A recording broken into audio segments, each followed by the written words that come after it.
اللهم صل على سيدنا محمد وعلى آل سيدنا محمد وبارك وسلم.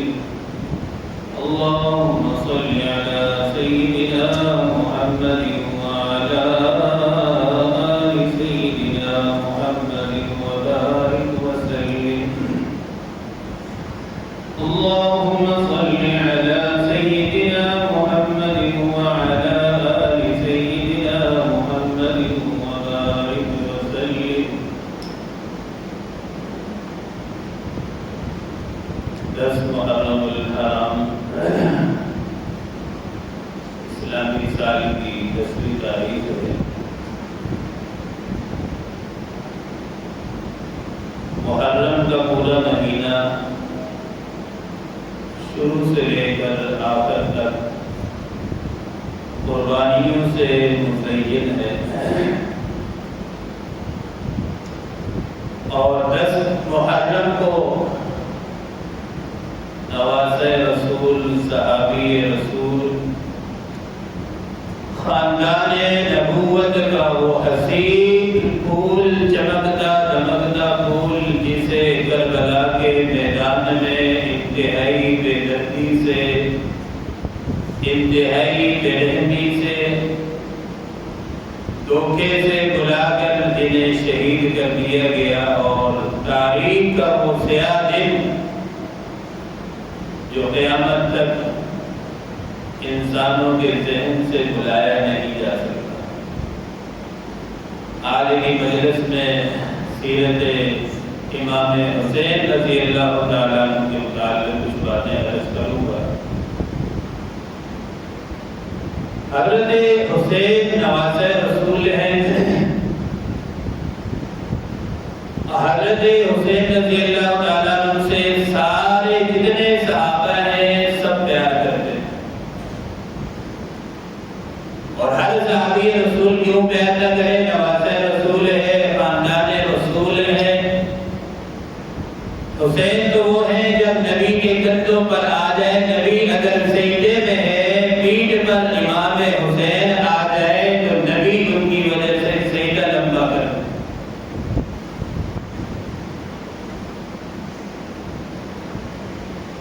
تو ہر صحابی رسول کی یہی کیفیت تھی کہ نواسۂ رسول سے بے انتہا محبت اور عقیدت رکھتے تھے. سیدنا ابو ہریرہ رضی اللہ تعالیٰ عنہ صحابہ کی جماعت میں ایک بڑے محدث ہیں جن سے کئی احادیث ہزاروں میں نقل ہیں، بڑے عظیم محدث ہیں. ایک سفر میں حضرت حسین رضی اللہ تعالیٰ عنہ کا کسی جنازے میں جانا ہوا، تو جنازے میں واپسی سے حضرت حسین رضی اللہ تعالیٰ عنہ کو چہرے مبارک پر گرد و غبار لگ گیا. پاؤں پہ جوتے ہیں، ان پر بھی گرد و غبار لگا ہوا ہے. واپس جب آئے، سیدنا ابو ہریرہ رضی اللہ تعالیٰ عنہ نے اپنی پگڑی مبارک اتاری، یا کندھے سے رومال اتارا. حضرت حسین رضی اللہ تعالیٰ عنہ کے چہرے سے گرد و غبار صاف کر رہے ہیں. حضرت حسین کے جوتوں سے جو ہے نا گرد و غبار صاف کر رہے ہیں. یہ منظر دیکھ کر حضرت حسین نے روکا، کہا چاچا جان آپ کیا کر رہے ہیں؟ آپ میرے نانا صلی اللہ علیہ وسلم کے عظیم صحابی ہیں اور محدث بھی ہیں امت کے. حضرت ابو ہریرہ رضی اللہ تعالیٰ عنہ نے فرمایا کہ حضرت حسین آپ ہمارے نبی پاک صلی اللہ علیہ وسلم کے بہت ہی پیارے نواسے ہیں، آپ کا احترام ہمارے اوپر فرض ہے. ہر صحابی کی یہی کیفیت ہے کہ ہر صحابی ٹوٹ کر اہل بیت سے، نبی کے نواسوں سے، خاندان سے محبت کرتا ہے. اور میرے حضور پاک صلی اللہ علیہ وسلم نے خود دعا فرمائی، اے اللہ جو حسین سے محبت کرے آپ اس سے محبت فرما. اللہ سے یہ دعا کی اللہ جو حسین سے پیار کرے تو اس سے پیار کر، جو حسین سے بغض رکھے سینے میں تو اس سے بغض رکھ۔ اب امام حسین رضی اللہ تعالیٰ عنہ کے جو شب و روز ہیں، آپ کے شب و روز دن رات عبادت میں گزرتے تھے۔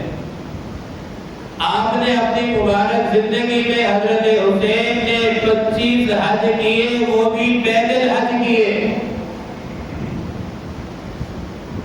آج ہم میں سے کوئی اگر ایک حج کر لیتا ہے تو اس کا چرچا پوری زندگی کرتا ہے، واہ حسین آپ کی عبادت پر ریاست پر قربان جاؤں، کبھی اپنے نام کے ساتھ حاجی نہیں لکھوایا۔ آج ہمیں جو ہے نا اخلاص سے بڑھ کر ریاکاری ہمارے اندر بہت ہوتی ہے۔ بھائی نماز بھی روزانہ پڑھتے ہیں، کبھی نماز بھی تو نہیں لکھواتے کہ بھائی میں نمازی ہوں، میں فلاں ہوں۔ حج بھی ایک فریضہ ہے، حج ادا کر لیے، لکھوانے کی کوئی ضرورت نہیں۔ اللہ کے ہاں مقبول ہو گیا تو کام بن جائے گا، مقبول نہ ہوا تو ریاکاری کی عبادت کی کوئی وقت نہیں ہے، حیثیت نہیں، کوئی فائدہ نہیں۔ تو آپ نے جو ہے 25 حج کیے، اور وہ بھی پیدل اس لیے کیے، کہا مکہ میں آتا ہوں تو سامنے بیت اللہ کا منظر مجھے نظر آتا ہے، اور نانا کے روزے پر جاتا ہوں تو مدینے کے اندر نانا کا روزہ مجھے نظر آتا ہے، اس لیے پیدل حج کرنے میں مجھے بڑا لطف آتا ہے۔ مدینے سے مکہ 500 کلومیٹر ہے، پیدل حج سوچ لیں کتنے دن لگے۔ آج 2 کلو کیا 1 کلومیٹر چلنا، چلو بھائی گاڑی نکالو۔ حضرت حسین نے 25 حج جو ہے زندگی میں کی۔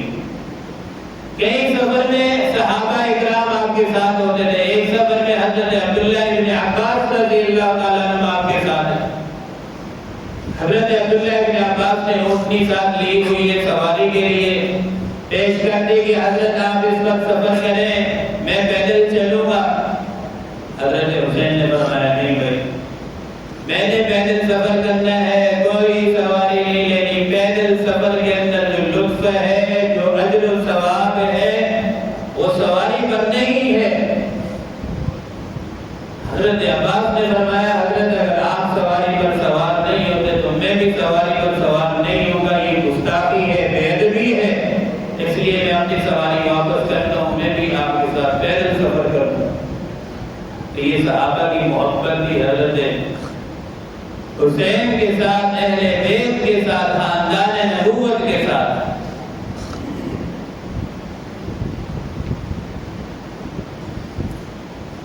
مولانا زکریا قادری رحمہ اللہ نے لکھا ہے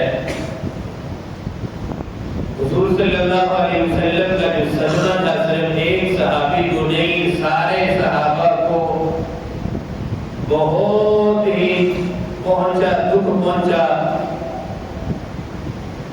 قد اسلم المدینہ، بلکہ پورے مدینے میں نبی کے جدائی سے اندھیرا چھا گیا، پورے مدینے میں نہیں بلکہ حضور کی جدائی نے پوری دنیا میں اندھیرا کر دیا۔ حضرت بلال نے اسی غم میں مدینہ چھوڑ کر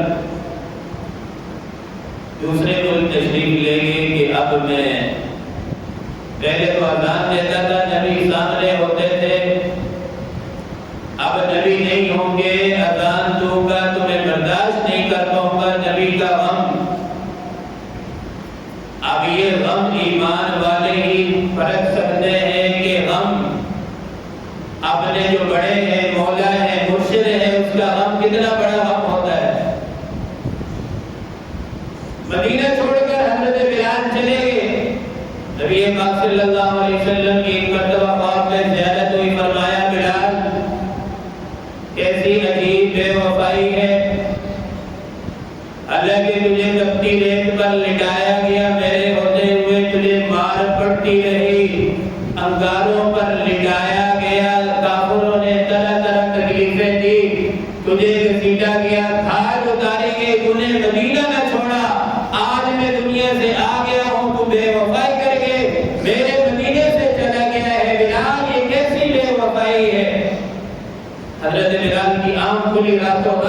مدینے کی طرف سفر کرنا شروع کر دیا، آنکھ کھلی، چیخ نکلی، فوراً جو ہے مدینے کی طرف چل پڑے۔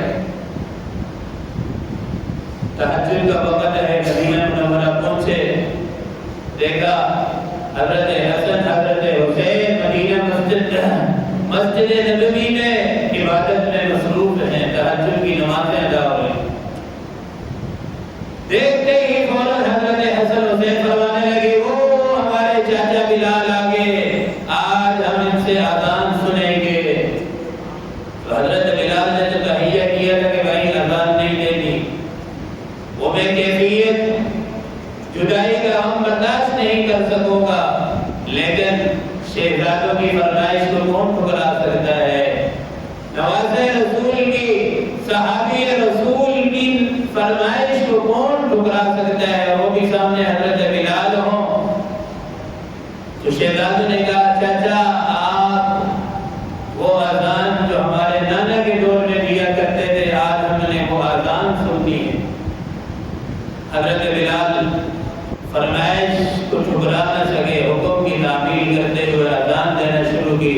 اب ظاہر سی بات ہے جب اذان دیتے تھے اللہ اکبر اللہ اکبر، آج کا موزن دنیا میں کسی کونے میں بھی کھڑا ہوگا اذان دے گا، لیکن سامنے رسول نہیں ہے۔ وہ گواہی تو ضرور دیتا ہے کہ اشہد ان لا الہ الا اللہ، میں گواہی دیتا ہوں اللہ کے سوا کوئی معبود نہیں، اشہد ان محمد رسول اللہ، ہر مومن یہ گواہی دیتا ہے، میں گواہی دیتا ہوں محمد اللہ کے رسول ہیں۔ لیکن حضرت بلال وہ صحابی ہیں، موزن رسول ہیں، جو سامنے اشارہ کر کے آنکھیں جب کھولتے تھے اشہد ان محمد رسول اللہ، منبر پر رسول پاک صلی اللہ علیہ وسلم جلوہ فروغ ہوتے تھے اور اشارہ کر کے فرماتے تھے اشہد ان، میں گواہی دیتا ہوں یہ محمد اللہ کے سچے رسول ہیں۔ اب بلال نے اذان دینا شروع کی۔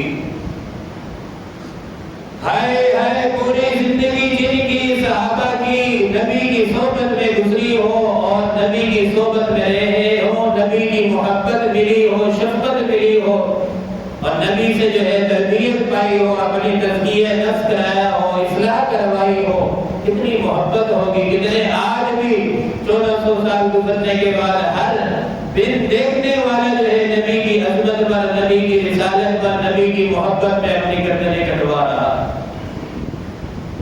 اذان دینا شروع کی، اللہ اکبر اللہ اکبر اللہ اکبر اشہد ان لا الہ الا اللہ۔ جیسے اشہد ان محمد رسول اللہ کہنے لگے، آنکھ کھلی تو منبر خالی تھا، جدائی کا غم اتنا ہوا بے ہوش ہو کر گر پڑے۔ مدینے میں ایک احرام مچ گیا کہ بھائی جو نبی کے وقت کا موزن تھا وہ تو آ گیا ہے، اب جا کر دیکھو جو اس دور میں امام تھا کیا وہ بھی واپس آ گیا ہے، کیونکہ اللہ کا قانون ہے جہاں امام چلا گیا ہے وہاں سے واپسی ناممکن ہے۔ آ کر لوگوں نے کہا دیکھو دیکھو موزن تو آ گیا ہے، کیا ہو سکتا ہے امام بھی واپس آ گیا ہو۔ تو ہر صحابی رسول صلی اللہ علیہ وسلم حضرت حسین سے انتہائی درجے کی جو ہے محبت کرتے ہیں۔ اب جو کربلا کے اندر جو معاملہ ہوا، تاریخی ایک تاریخ رقم ہوئی اور تاریخ کا ایک سیاہ دن۔ دیکھیں یاد رکھیں ہم صحابہ کے وکیل ہیں نہ کہ یزید کے وکیل، ہم صحابہ کے وکیل ہیں نہ کہ یزید کے وکیل ہیں، ہم حسین کے وکیل ہیں نہ کہ یزید کے وکیل ہیں۔ حسین صحابی رسول الگ ہے، نواز رسول الگ ہے، یزید نہ کہ صحابی رسول ہے نہ کہ نواز رسول ہے، اسے کوئی فضیلت حاصل نہیں ہے۔ اب جب حضرت امیر معاویہ رضی اللہ تعالیٰ عنہ کا آخری وقت تھا، یہ بات اچھی طرح سے نشید کر لیں، بہت سارے سوالوں کا جواب حل ہو جائے گا۔ امیر معاویہ رضی اللہ تعالیٰ عنہ کو حکومت حضرت حسن حضرت علی کے بیٹے ہیں، حضرت حسن نے خود حوالے کی کی کہ آپ حکومت لیں، آپ سنبھالیں۔ اب یہ بات تو مسلم ہے کہ خلافت حضرت علی پر ختم ہے، اس سے آگے خلافت کا سلسلہ چلا نہیں۔ امیر معاویہ کا آخری وقت ہے، وصیت کی اپنے بیٹے کو کہ بیٹا، اب ویسی بات ہے حضرت امیر معاویہ نے رضی اللہ تعالیٰ عنہ نے خود اکیلے یزید کو خلیفہ نہیں بنایا، ولی عہد نہیں بنایا، اکابر صحابہ کی موجودگی میں اور مشورے سے حکومت حوالے کی۔ اس کی وجہ یہ تھی کہ پہلے بڑے معاملات ہو چکے ہیں، حضرت عثمان شہید ہوئے، حضرت علی شہید ہوئے، بڑے مسائل ہو چکے تھے، تو حضرت معاویہ نے فرمایا کہ میرے بعد اب کوئی مسائل کھڑے نہ ہو، اس لیے صحابہ کے بھی یہ مشورہ تھا، بڑے بڑے صحابہ کا، کہ یزید آپ کے ساتھ سفر میں بھی ہوتا ہے حضرت معاویہ کے ساتھ، اور حکومت کے بہت سارے معاملات سمجھتا ہے، اس لیے یزید کو بہتر یہ ہے کہ آپ اپنا ولی عہد بنا لیں۔ اب آپ کے ذہن میں سوال آئے گا، کیا حضرت معاویہ کو یہ علم نہیں تھا کہ یزید شرابی بھی ہے، زانی بھی ہے، مجرے بھی سنتا ہے، رنڈیوں کے گانے بھی سنتا ہے؟ یاد رکھیں، حضرت معاویہ کا دوست ہے احمد بن حنفیہ، یزید کا دوست ہے، اور اس نے گواہی دی، میں نے یزید کو دیکھا وَهُوَ يَصُومُ وَيُصَلِّي، روزے بھی رکھتا ہے، نماز بھی پڑھتا ہے۔ بات شارٹ کٹ کے کر کے بتاؤں کہ بہت ساری باتیں باپ سے چھپ جاتی ہیں، لیکن دوست کے سامنے بہت سارے عیوب انسان کے عیاں ہو جاتے ہیں، ظاہر ہوتے ہیں، دوستوں کو پتہ ہوتا ہے، لیکن جب خلیفہ بنا رہے تھے، ولی عہد بنا رہے تھے، اس وقت یزید نہ زانی تھا، نہ شرابی تھا، نہ کبابی تھا۔ باپ کے سامنے بالکل حالات ٹھیک تھے، جب حکومت ملی تو پھر یہ زانی بھی بنا، شرابی بھی، کبابی بھی بنا، لیکن اس کے باوجود حضرت معاویہ نے آخری وقت میں بڑھاپا ہے، اب دنیا سے جانے کا وقت ہے، حکومت کے معاملات حوالے کرنے کے ساتھ ساتھ حضرت معاویہ نے رضی اللہ تعالیٰ عنہ نے نصیحت فرمائی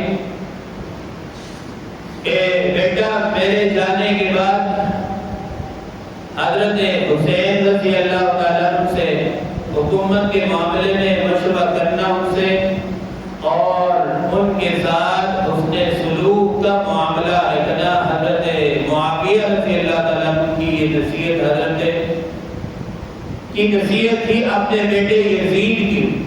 اب دنیا سے حضرت معاویہ تشریف لے گئے، جیسے یہ حکومت پر بیٹھا یزید، اب اس نے اپنے باپ کی وصیت کا کوئی لحاظ نہیں رکھا۔ سب سے پہلے جو حضرت بڑے بڑے صحابہ تھے، ان میں حضرت زبیر ہے، سب کے پاس پیغام بھیجا، خود نہیں گیا، حالانکہ خود چل کے جانا چاہیے ایسے۔ بڑے بڑے صحابہ کے پاس، حضرت حسین کے پاس بھی بھیجا کہ بھائی جاؤ، اپنے گورنر کو بھیجا، مدینہ کا گورنر تھا کہ جاؤ ان صحابہ سے کہو، حضرت حسین سے بھی کہو کہ میری بیعت کر لیں۔ اب حضرت حسین کو تو معلوم تھا کہ یہ زانی ہے، شرابی ہے، کبابی ہے، ایک ظالم کے ہاتھ میں اپنا ہاتھ کیسے دے دوں؟ بیعت تو اس کی جاتی ہے جو نیک آدمی ہو اور اللہ والا ہو، بڑی شرافت والا، ظرافت والا ہو، لیکن یہ جو شرابی ہے، زانی ہے، اس کی میں کیسے بیعت کروں؟ حضرت حسین نے بھی انکار کیا، بڑے بڑے صحابہ نے بھی انکار کر دیا، اور حضرت حسین مدینہ چھوڑ کر مکہ چلے گئے۔ اب جب مکہ میں رہنے لگے، جو کوفہ والے تھے انہوں نے خطوط لکھنا شروع کی حضرت حسین کے پاس کہ بھائی یزید کے ظلم و ستم سے ہم بڑے تنگ ہیں۔ اچھا، ایک خط نہیں آئے کہ ایک خط آیا اور حضرت حسین اٹھ کر چل پڑے نا۔ بعض لکھوں کے تاریخی باتیں ہیں، بعض کتابوں میں ملتا ہے کہ 12,000 خط لکھے گئے حضرت حسین کو سب لوگوں کو امید بھی تھی کہ ہمارے ظلم کا مداوع کریں گے اور ہمارا ساتھ دیں گے۔ بعض تاریخی کتابوں میں 12 صندوق ہیں کہ 12 صندوق خطوں سے بھر گئے۔ 80,000 کا لشکر تیار تھا کہ حضرت آپ آئیں، ہم آپ کا ساتھ دیں گے، یزید کے ظلم کو آپ روکیں۔ اور ایک بات اور ذہن نشین کر لیں کہ حضرت حسین کبھی بھی حکومت کے طلبگار نہیں تھے کہ مجھے حکومت ملے۔ صرف حضرت حسین ظالم کا راستہ روکنے کے لیے اپنے ضمیر کا سودا نہیں کیا کہ ظالم کے سامنے جھکنا نہیں ہے۔ اگر حکومت کے بھوکے ہوتے، آپ کے بھائی حضرت حسن نے خود حکومت حضرت امیر معاویہ کے حوالے کی۔ حضرت حسین کے شب و روز عبادت میں یومیہ ایک قرآن مجید ختم کرتے تھے۔ 24 گھنٹے میں 1000 نوافل پڑھتے تھے حضرت حسین۔ اور جب عید نے حدود آئے تو حضرت حسین نے انکار کیا کہ بھائی نہیں، کوئی ضرورت نہیں جانا۔ صحابہ سے مشورہ کیا، صحابہ نے بھی کہا ٹھیک ہے بالکل آپ نہ جائیں، کوفہ جانے کی کوئی ضرورت نہیں۔ کتنے صحابہ نے مشورہ دیا کہ بھائی آپ کے والد کو شہید کرنے والے یہی کوفی ہیں اور پھر آپ ان کی مدد کرنے کے لیے جا رہے ہیں۔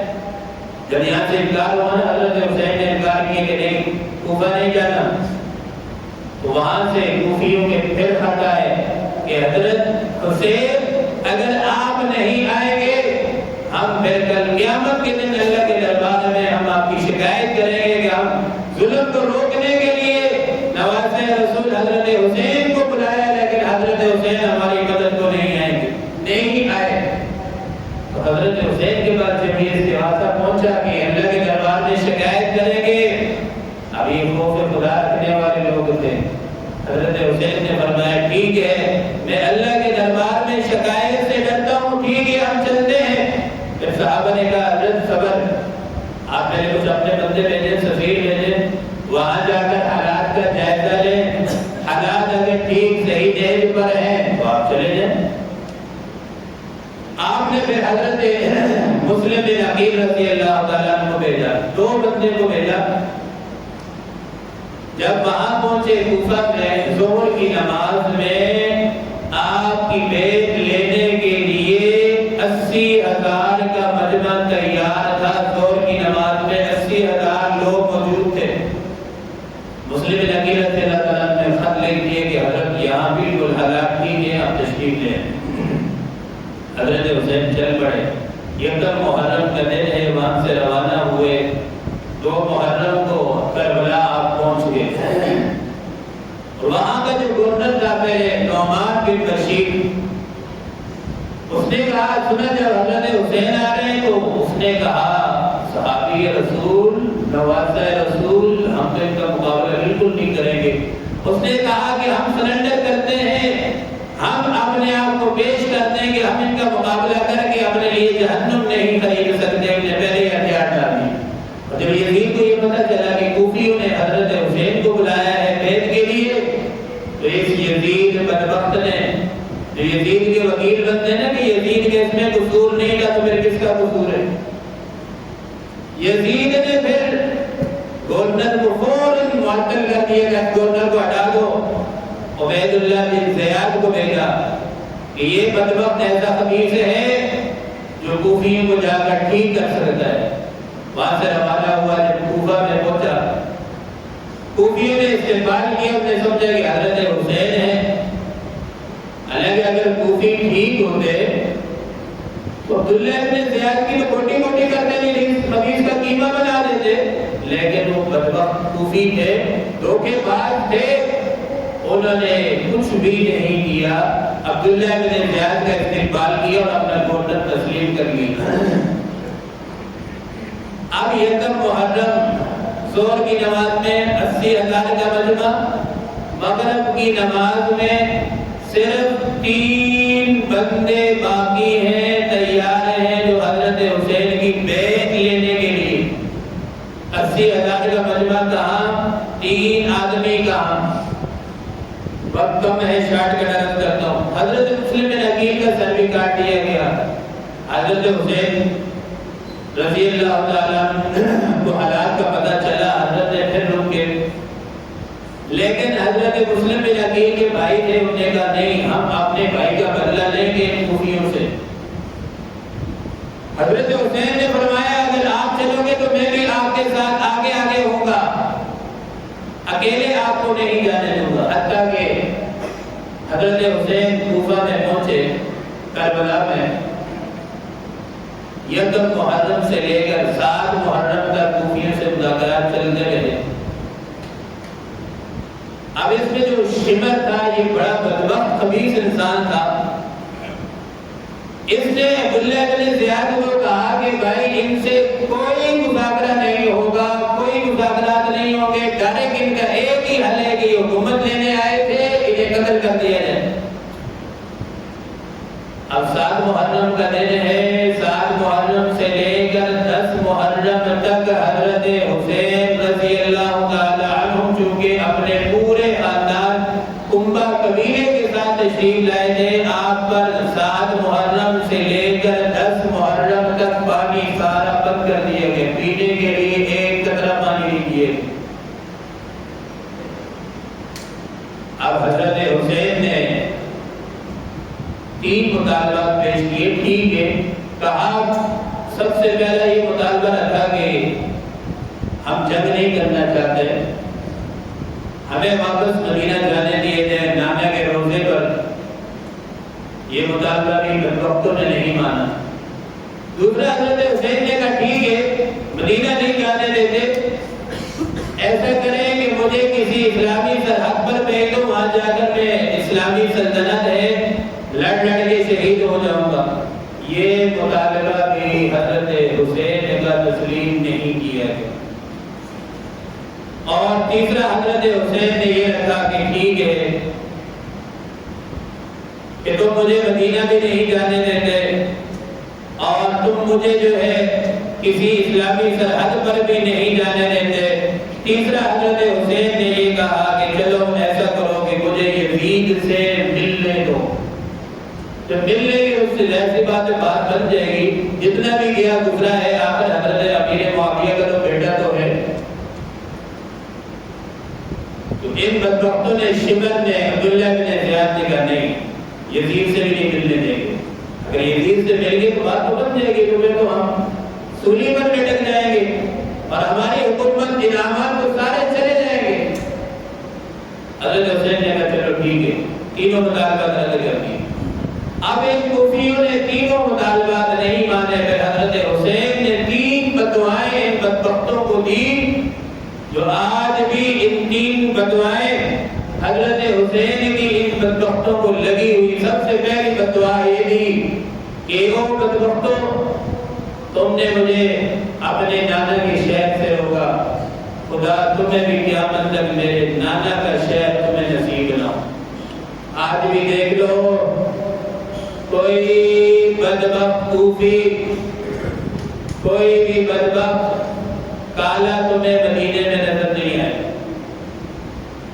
دوسری بدعا یہ تھی کہ جیسے ان بدبختوں نے مجھے نماز نہیں پڑھنے دی، جماعت سے روکا، حضرت حسین نے بدعا دی کہ اللہ ان بدبختوں کو قیامت تک جماعت کی نماز نصیب نہ کرنا۔ آج بھی دیکھ لو، ان کی ہاں جماعت کی کوئی نماز نہیں ہے۔ تیسری بدعا یہ تھی، اے اللہ جیسے ان بدبختوں نے مجھے قرآن مجید کی تلاوت نہیں کرنے دی، اسی طریقے سے ان بدبختوں کو قرآن کی تلاوت قیامت تک نصیب نہیں فرمانا۔ اور تینوں بدعائیں آپ دیکھ لیں، ان بدبختوں میں آج تک نماز سے بھی یہ محروم ہے، جماعت کی نماز سے، تلاوت قرآن سے محروم ہے، اور نبی کے شہر مدینہ منورہ میں تمہیں کہیں بھی نظر نہیں آئے۔ اور پھر حسین نے یہ سبق دیا،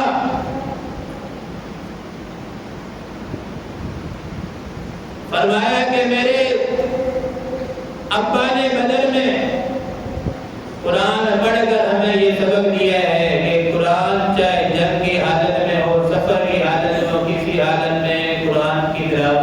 چھوڑ سکتا۔ اور نماز کی حالت میں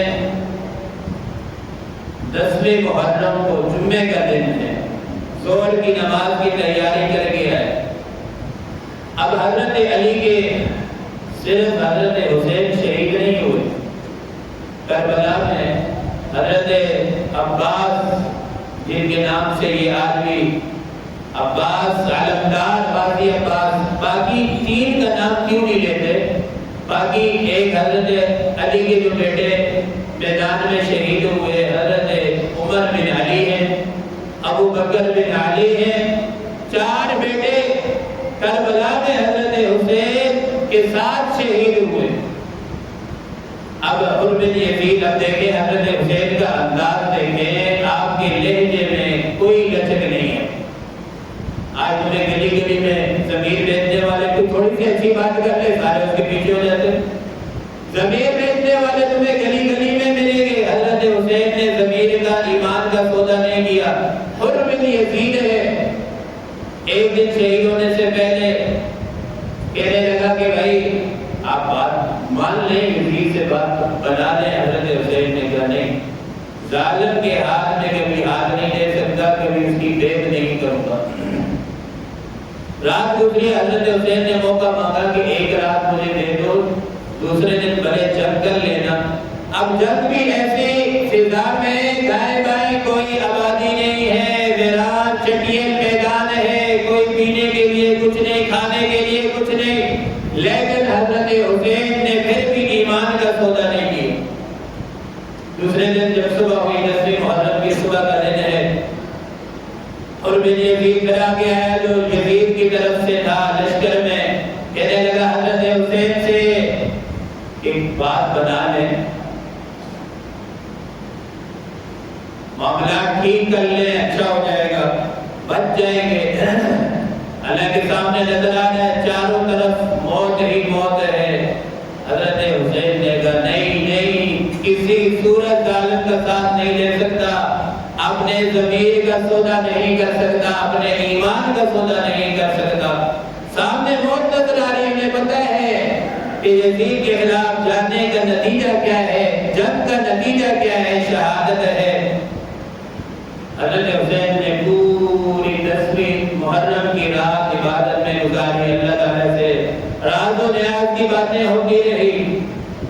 صبح پھر حر بن یزید آئے، ہاں بھائی، حضرت حسین سے کہنے لگے معاملات بنانے۔ حضرت حسین نے کہا نہیں، حر بن یزید یہ یزید کا بیٹا ہے، یزید کے لشکر کی طرف جب اس نے دیکھا کوئی لچک نہیں، اور آج جنگ ہوگی، یقیناً نتیجہ کیا نکلنا ہے، تقدیر کے فیصلے بھی ہیں۔ تو حر بن یزید نے کہا اچھا ٹھیک ہے، میں بھی پھر اپنے آپ کو سرنڈر کر کے آپ کی جماعت میں شامل ہوتا ہوں۔ آج چلے جاؤ کوفہ میں، کربلا میں چلے جاؤ، جہاں حضرت حسین کا مزار بنا ہوا ہے۔ حضرت حسین کے مزار سے پہلے حر بن یزید کا مزار بھی نظر آیا۔ اب حضرت حسین نے بات کو میں سمیٹ رہا ہوں، ہمیں کیا سبق دیا؟ ہم پوری زندگی گزرے سن کے یزیدیت دکھاتے ہیں، نماز نہیں پڑھتے، گانے سنتے ہیں، سارے کام کر کے صرف محرم میں چند لمحے کے لیے ہم اپنے آپ کو حسینی ثابت کر لیتے ہیں، تو آنسو بہا لیتے ہیں۔ یہ حسینیت نہیں ہے، یہ یزیدیت ہے۔ اور حضرت حسین نے ہمیں سبق دیا ہے کہ اپنا سر سینے میں رکھ کر ہمیں سبق دیا ہے کہ میری امت، قیامت تک آنے والی امت، یہ سبق ہے کہ نماز کسی حال میں بھی معاف نہیں ہے۔ جسم زخموں سے چور ہے، لیکن کوئی نماز زندگی میں قضا نہیں ہے۔ اس لیے ہم یہ کہتے ہیں کہ ہائے حسین نہیں، ماں حسین، کہ آپ کی جرت کو سلام ہے۔ صرف آپ نے نہیں، آپ کے پورے خاندان نے جرت اور بہادری کے جوہر دکھائے ہیں۔ آخری بات کے اگر بات کو سمیٹ رہا ہوں، شاعر کہتا ہے عمر سے لے کر عمیر تک چل، عمر سے لے کر عمیر تک چل، بشیر سے لے کر بشر تک چل، سب یہی کہے گے کہ حسین ہے، یزید تھا حسین ہے، یزید کی حکومت تھی ختم ہوگی، حسین آج بھی زندہ ہے۔ اللہ تعالیٰ ہم سب کو حضرت